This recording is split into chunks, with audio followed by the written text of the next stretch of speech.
Viral video harimau kembali masuk ke pemukiman warga di Desa Sungai Cemara Parit 9 Kecamatan Sadu, Kabupaten Tanjung Jabung Timur, Provinsi Jambi. Video yang diunggah oleh akun @andreli48 terlihat detik-detik harimau masuk ladang belakang rumah warga.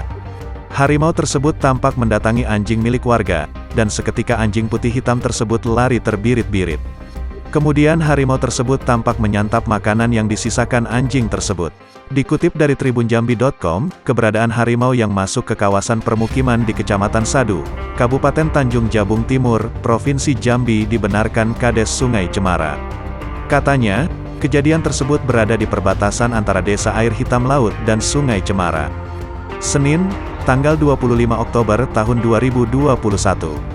Kades Sungai Cemara Syawaludin, ketika dikonfirmasi mengatakan kemunculan harimau yang sempat direkam oleh warga tersebut memang benar adanya.